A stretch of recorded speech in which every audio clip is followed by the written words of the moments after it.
Here's our prisoner. He's been hanging around for the last couple days. He's not too happy. Perhaps we should wake him up. Today we review the MHP Pigeon by Mr. Heath Pants Arms. And it's quite a wake-up call, as you can see.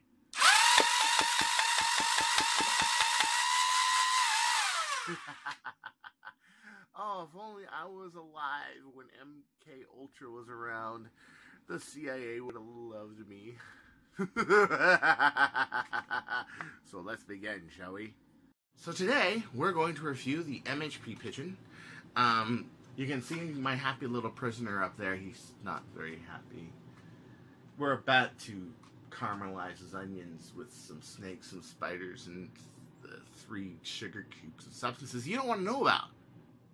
You know. He's my prisoner, he's my guest, I shall treat him with hospitality and the exquisite pain and torture of being my friend.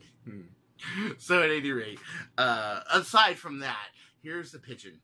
I got my LiPo battery yesterday, and I will tell you, it is a big leap to go from a Springer to a Flywheel. And let me tell you the pros and cons, what they are. The pros is one-hand fire, one-hand rev. It's ready at the instant you fire it. You got a lot better rate of fire. You can throw a lot more ammo downrange and have a good chance of hitting them. The disadvantage is, unlike a Springer pistol, where at any one time, sitting in your room, anything, you can just, you know, prime and fire at something and have fun doing it. A LiPo's a little different. A LiPo Flywheel's a little different. You have to basically take it out of storage mode, which is around 3.7 volts. Then you have to balance charge it for about 30-40 minutes. Then you have to take apart that unscrewing this here and here, taking off the slide, and getting to your LiPo battery, like this.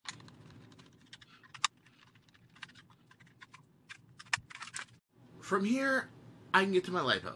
It is a 3S 45 to 90C LiPo from Turgy. They run $20 a piece, and they are very small, nice, compact power plants. Here, let me take this out and show you. See?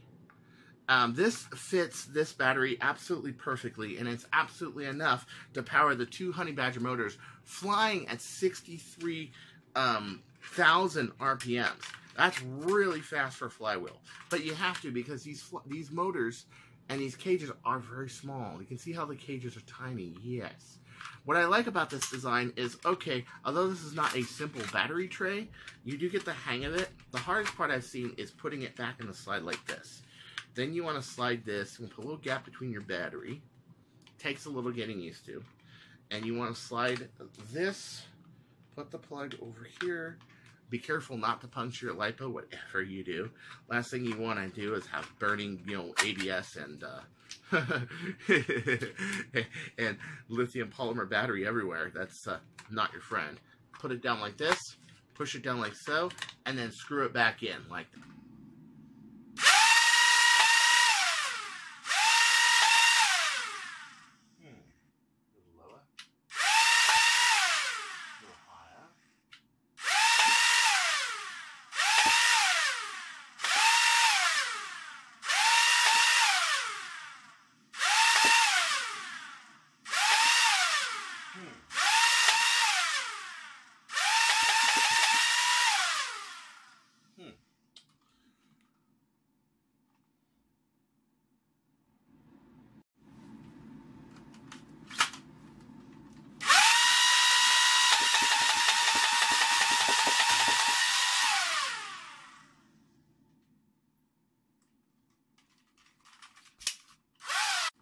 Another really interesting trick is ejecting the magazines.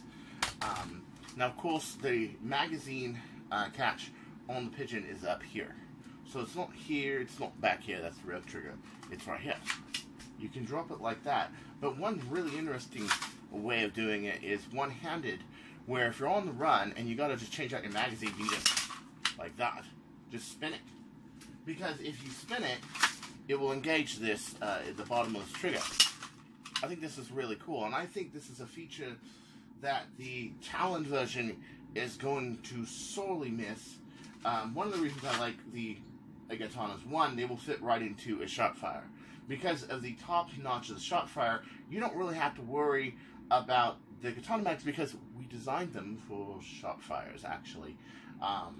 Another reason I like it is that it has a mag release. A nice mag release with nice tolerances that hold the magazine in place with very little play, but at the same time drop out very easily. This was a really big feature that was very important to me. You know, the sidewalls, these don't being glued like I suggested. Okay, well, sorry, I fought as hard as I could. But, and the pusher's good if you have something like let's say a magazine-fed retaliator, long shot, that sort of thing, which was pretty much the market. CETA, you know, long shot, okay. But when it comes to like a Stampy, yeah. But at any rate, this is why I would prefer the Katana Pigeon over a Talon Pigeon, because I can do that. Even if my magazine getting flying 5 feet, if I'm out in the field or something, and I gotta really quickly change magazines, I can do it by just spinning the dang blaster. And the balance of the blaster actually is not bad with the 3S LiPo in there. You would think it would be really front heavy. Well, I did drop it actually, and I had to repair this front part. And this is really fragile. It comes with a second ring, and I wish I had kept it on there. My recommendation is to make the second ring something much stronger. Maybe PVC and paint it orange. Something like that. And then make it greater than this. Because if this drops, it will break on you. It will. And because this is front heavy, it will land right smack into that. If you guys are just going to message me all day, I'm just going to mute you. There you go. Oh, there you are. So the Pigeon, it doesn't really have the plinker type accuracy, but it's got good field accuracy. I could hit that trash can no problem. I hit the center of the trash can no problem. But if you're trying to hit something really delicate, and maybe I just don't have the feel for it, but yeah, it's a bit tough to do. Really, if you want something like that, you got to custom make something like this. Fortunately, Mr. Heathpants traded me that for one of these, so he's going to have a really accurate blaster. Velocity's pretty good. I would say I'm just doing about 120, 125, which, again, for a field backup blaster, that's great. For rapid fire, that's great. And I am amazed on how fast it can unload a 15-round magazine. My first initial test, when I showed it to everybody last night, that I charged up a LiPo real quick, put it in there, then discharged the LiPo, and took it out, but I shot the video. I was able to fire all 15 rounds in like 3.5 seconds. Here, check it out. Let's check it out.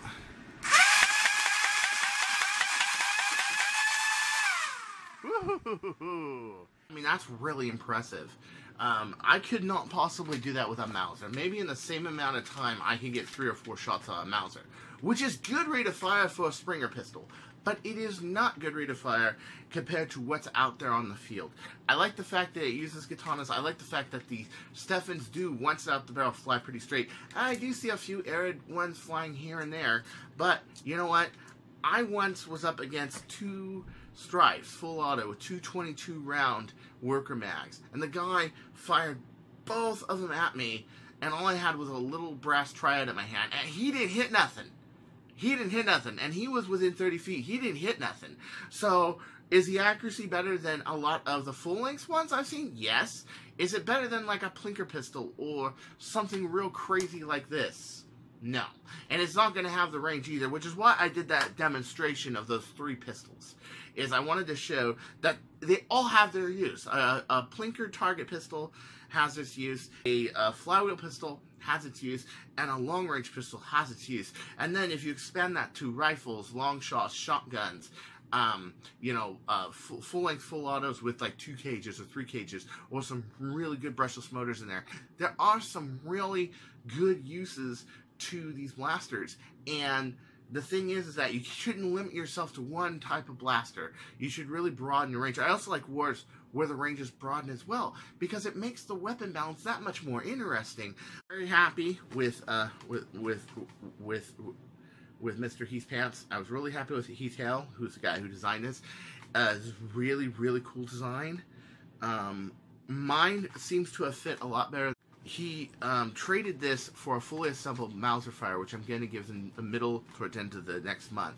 And it ought to be really, really cool, especially when you consider the usage of these three types of blasters. Ones with a high rate of fire, runs with a little medium rate of fire but good accuracy and a little more power, and then ones with very little rate of fire but really long range hitting ability.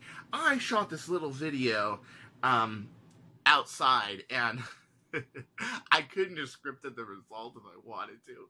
It was so embarrassing, but especially with that head camera, I looked something like a zombie or something. I mean, she must have thought it was a medical experiment. Who do I mean by she? Well, yeah. Happy Halloween, huh? Okay, so ready? Go.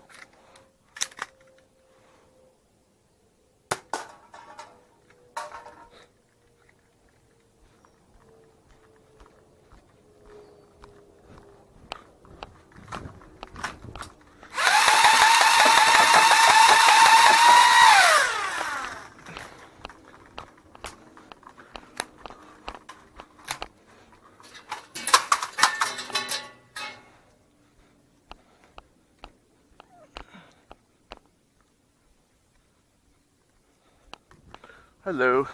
Oh, 1 second. Shooting a vid. Thanks. Sure.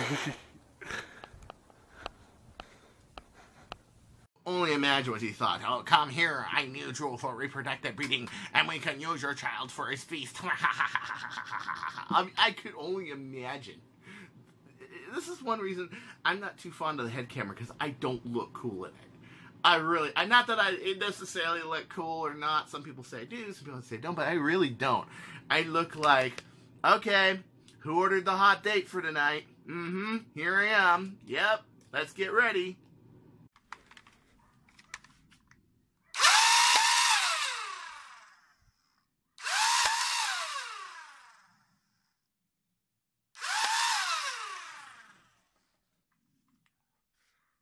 So here it is at a range of 65 feet. It's adequate. If I go for the trees that are about 70 feet away and uphill 45 feet,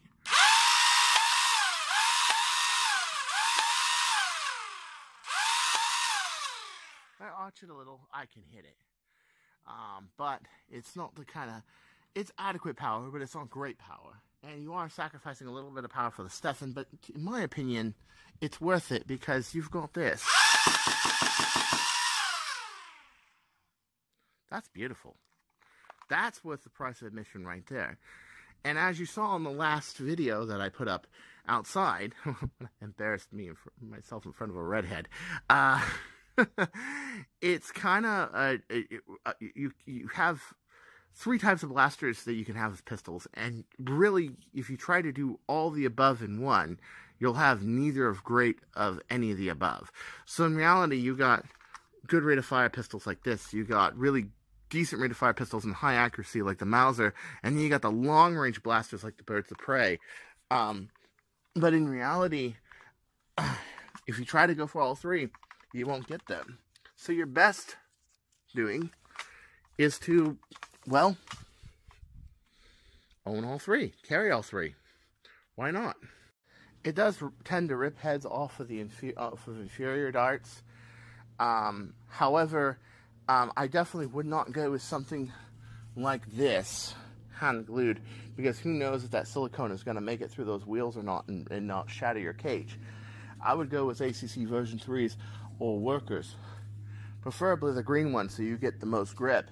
And to be honest with you, it's a worthy sacrifice for a pistol of that kind of firepower to lose a few dots here and there.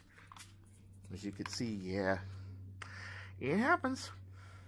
So overall, for its purpose, I give it about a 9.2 out of 10. It's a very good blaster. It's flexible with the paint and the colors and the way it means you can print it. You can print it yourself or have him print it. It's got decent power, adequate accuracy, although not great accuracy.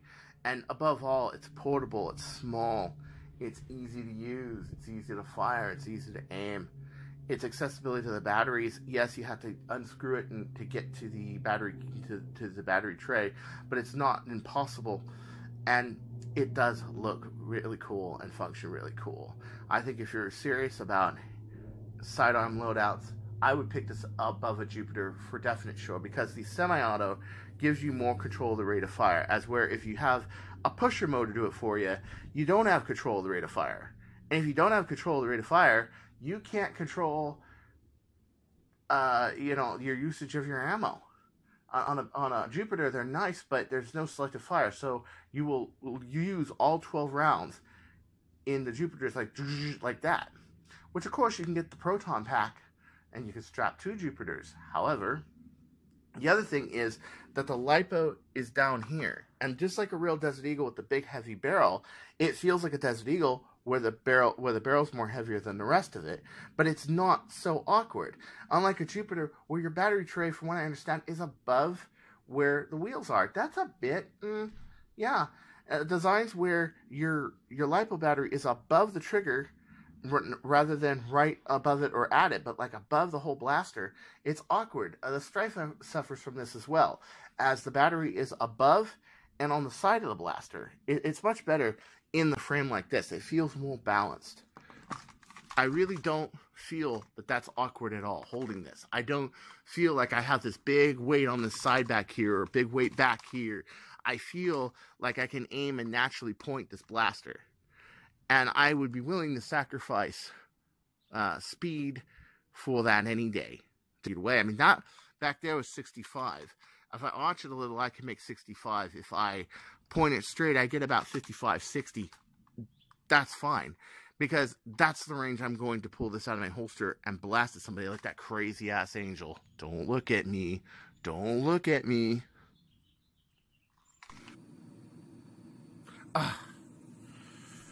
What kind of a world do we live in when I'm walking my baby down the street and some gimp dressed up like a commando runs out of his backyard and shoots some tree behind his house with some sparkly gold blue winged toy?